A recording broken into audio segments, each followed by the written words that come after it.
Hello there. Cookies here. I've got turn 39 of LA Erytheia. We got some gold from Caleb. Um, oh, he sent me the income. I told him he didn't need to do that, but he insisted. So, yeah, just Caleb being nice. Um, so I guess it's an obscene amount of income from that province. Um, Ulm is taking more of his stuff that we negotiated. Asher of Wisdom is put under siege. Pan is doing some raiding. With Bogaroos? Okay. We have a fight in Bergamy. Oh, so he's breaking siege.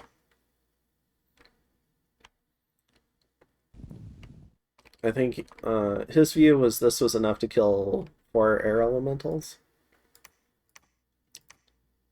I don't know about that. I think he might have died to that. Um,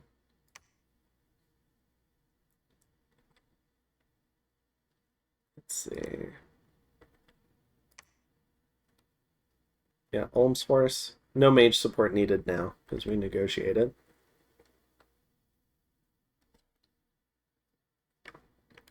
And we have our big fight in Ragdan. Except most of our mages aren't here. But he did leave a super combatant. Interesting. Okay, so that means um, my super combatant killing force that was moving into this province encountered his army. He must have sent most of his army the other way, and they bumped in the other province. So I didn't get to have my combined forces here. Just more the quirks of Dominion's movement. So, well played. But we still have some decent stuff here. Oh, you missed all the power of the sphere stuff. That's unfortunate. So we kill the Mouflon guys. And what's Urimar? Urimar is 23. This is, yeah, so he's definitely adapting. So he's got +5 on the MR from the help from the hat and the thing. We'll see if this guy gets similarly unlucky.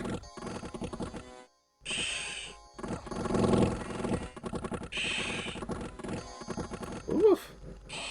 All my guys with their little short swords are just blowing themselves up on his fire shield right now.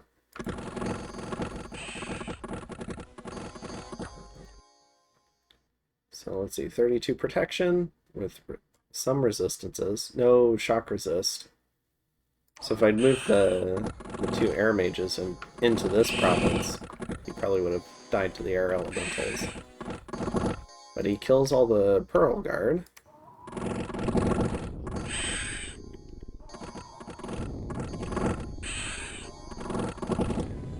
Alright, gets unlucky. I call it unlucky with Gifts of Heaven because that spell is so damn inaccurate. But it gets hit by a meteor. But does manage to kill a lot of stuff. That had potential. I think if he'd gotten in with the archers and started like really killing the archers, I think it would have army routed and he would have won. So I think he was just a few rounds away from winning, in my opinion. So that was really close, probably closer than it looked. And he lost, sure, he lost 600 gold, but I lost, I think, 500 and like right around 600 gold. Is this, no, 900 gold? 30 times 30, yeah, 900, yeah. So I lost more gold than he did. And I think I used some gems. So yes, I killed the tyrant, but another inefficient effort, I guess. But that means we also bumped down here on the throne, so we should go see how that. And here's the Kalem taking out Joman's Kraken PD, so that he can try and take that fort so that he can cast Maelstrom. I think we talked about it a turn or two ago. And then in Hamane, Hamane? I don't know. We have the majority of the Flagrant army. A couple of Cyclops Smiths. We have the God here with his fast casting hat. He's adapted, so he's doing Poison Ward. Good call. He's got a couple of nature gems on him. So probably expecting potentially another Foul Vapor Strap. And you get Poison Ward over most of these troops, and between that and the Terracotta Soldiers, you're fairly immune.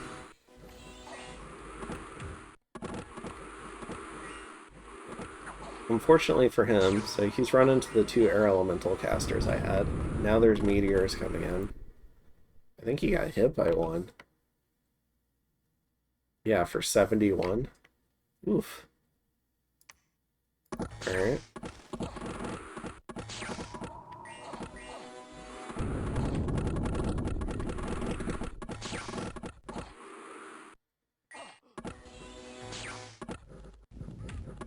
And runs into the Team Petrify. Unfortunately for him, the gods only got 18 MR. So we'll see if he survives the MR check. I say only 18 MR, like 18 MR is really good, but with the way Dominion's luck works, it ends up just not working a lot of the time.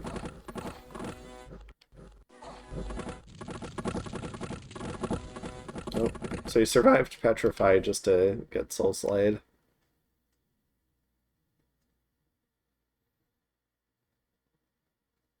Yep. All it takes is like one bad roll and then one good roll, and you fail something. So 26 against 25. Unlucky. Yep. Like, unlucky that it happened that early again, too. So I think after this turn, we had a little bit of a chat with Flagra. I told him, look, like, I pieced out with everyone, so I still want to fight. He was hoping to do, like, trade the Throne Province for the Nap again, go back to that arrangement.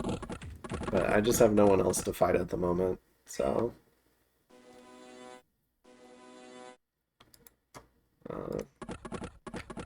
but, I mean, honestly, he's like one of the most pleasant players I've ever talked with.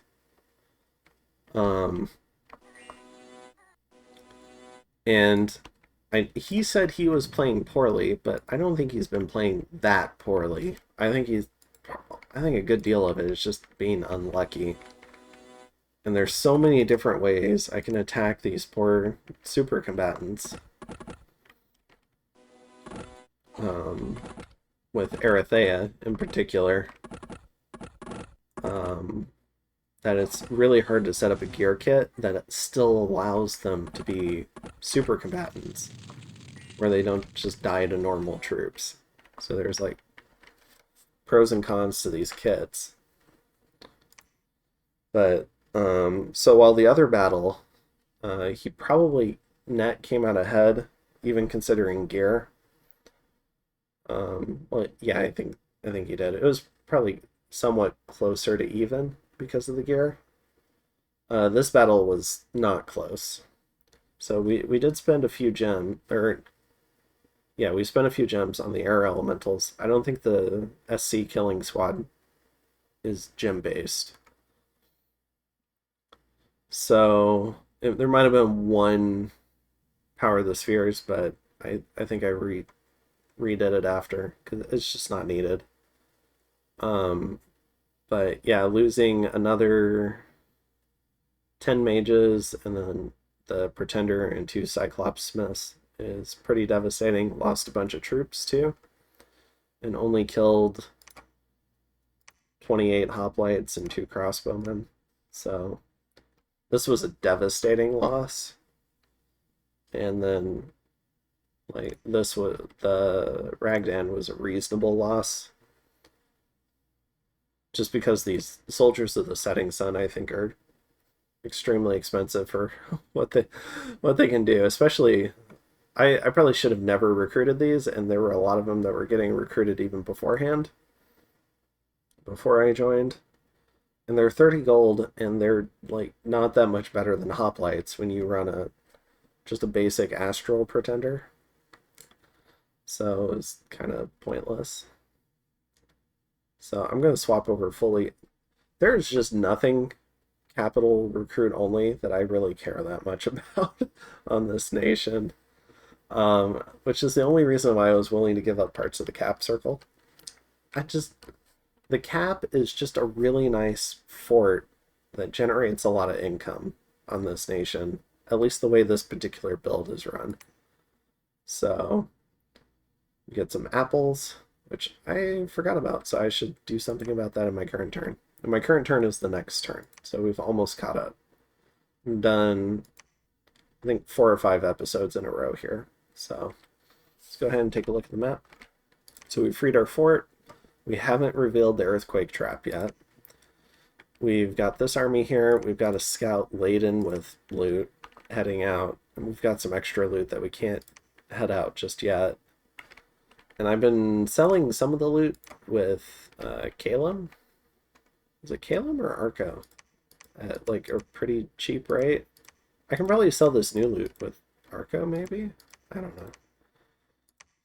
But the new loot he was not interested in. So I was trying to flip the items for gems because I can use the gems for other things, and I don't really have recruitable thugs. So we're finishing up like templing this. I think we're doing a lab and temple here and finishing the fortress. So we've got a big patrol set up here. And that's just because of the amount of... And I don't think he's going to do anything. I think he's out of magic phase. I think it would have to be like an Oppressor Archon, and it would have to come down here and do not water things, and it would lose. So I'm like 99% sure he's not going to do anything here. But I can't risk all this stuff not completing. So even if there's like some weird event that happens, I want there to be stuff patrolling this turn in particular. So that's why we're doing that. We've made a deal with Statist to make a Rune Smasher, so we're going to go ahead and do that. We're going to get an Astral Booster so we can teleport our S2s around if needed. And then we're doing our second round of Call God, so we can get our Pretender back. And soon we should be mostly forted up with like proper fortresses. And we've started the rock walls here too. So soon we will be like reasonably forted up, and we're just going to keep on forting up.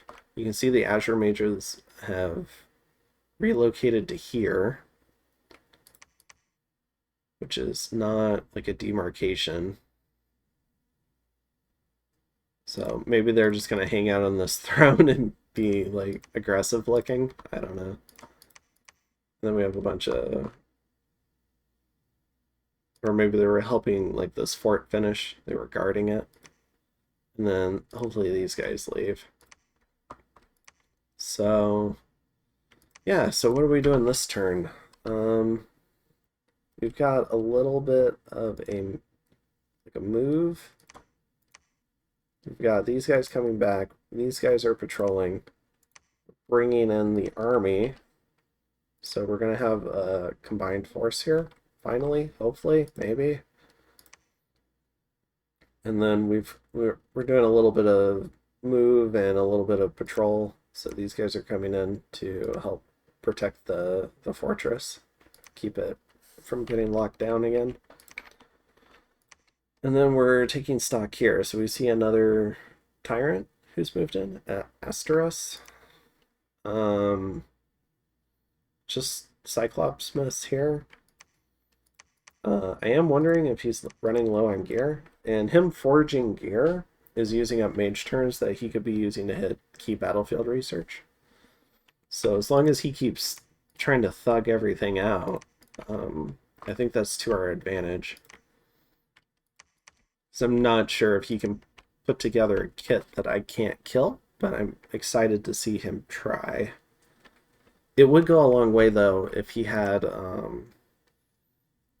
if he just did cold resist, like a cold resist armor and a hat.